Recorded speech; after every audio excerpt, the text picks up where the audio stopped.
Hey folks, it's me, Michael Bach, your diversity dude, and this is Monday Morning Musings.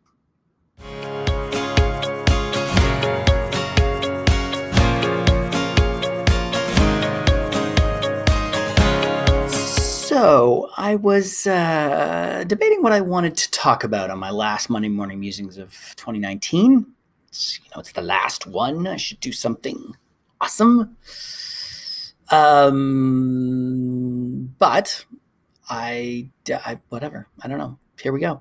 So I was reading an article on Globe and Mail, and yes, I do look to other news sources, not just the CBC. In fact, there's 3 or 4 of them that I turn to on a daily basis. Just, publish better articles for me to talk about. Not the point. Anyway, so here I am reading this article, and there's ads in between text, and I usually just ignore them. But, I'm scrolling through, and a friend of mine's face is in front of me. And it's Farah Mohammed, and it's an announcement saying she's now the Senior Vice President, Strategic Initiatives, Policy and Public Affairs for the Toronto Region Board of Trade. Congratulations, Farah. And then I scroll a little further, and there's a picture of someone else I know, Shahzad Pardhan. He's now the Executive Vice President and Chief Financial Officer for Cadillac Fairview. Congratulations, Shahzad. And then I keep scrolling, and now I'm not reading the article. I'm just looking at the pictures, and it's white guy after white guy after white guy. So I clicked on the link because, of course, now I got to know. And what I found was 48 pictures of people who had either been appointed to boards or had been appointed to senior positions in organizations. And of the 48, 18 of them were women. 4 of them were what I can see as people of color, including in those one of those was a woman, Farah, and 1 Indigenous person. And this isn't to diminish anyone's experience. It isn't to say, "Oh, white people, you're horrible." But it is to just point out a bit of a disparity. Let's start with women. Women have been graduating with more than 50% of undergraduate degrees in this country since 1980. So when people say to me, "Well, it's just going to take a little time," it's been 40 years. Is that not enough? When the Ontario Securities Commission brought in their Comply or Explain exercise a few years ago, it just focused on women. And one of my concerns was that it was only going to focus on white women. And based on what I'm seeing here, I think that's a fair thought that that's what has happened.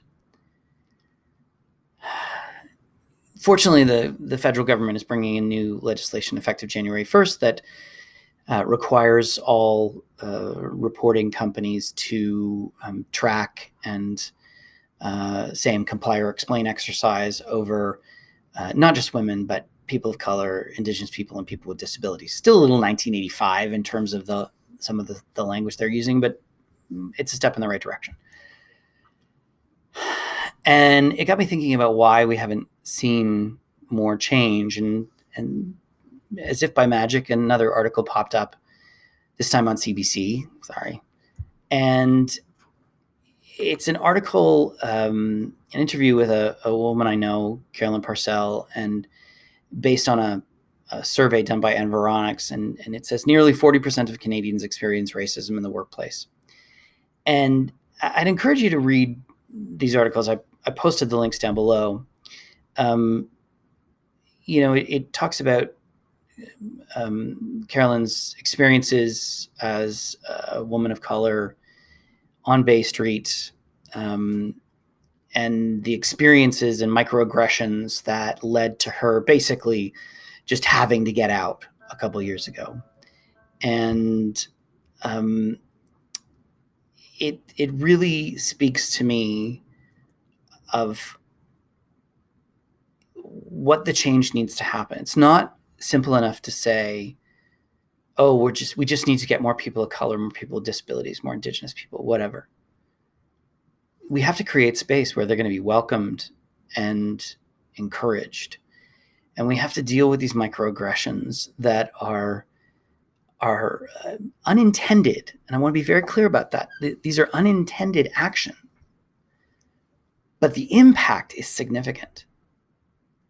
And it's impact versus intent. The intent is good. The impact is bad. So I'd encourage all of you, make it one of your New Year's resolutions, if you do that sort of thing, to focus on your impact, not just on your intent, of the things you say. Things like, where are you really from? Or, oh, you speak English really well. Those little things that start to chip away at you constantly. And I'll give you an example that I think is pretty universal. Imagine you're in a meeting and you say something and someone rolls their eyes. How does that leave you feeling? And how does that leave you feeling if you hear it every time you're in a meeting? It's the same thing for other groups, people of color, Indigenous people, people with disabilities, to hear those things every single time, every day. It just chips away. And think about those things. Think about your behavior, because it's through that we'll be able to change things.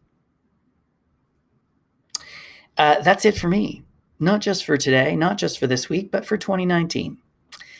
Thank you so much for watching. I appreciate your support. I'm glad that you've been able to share your Monday mornings with me.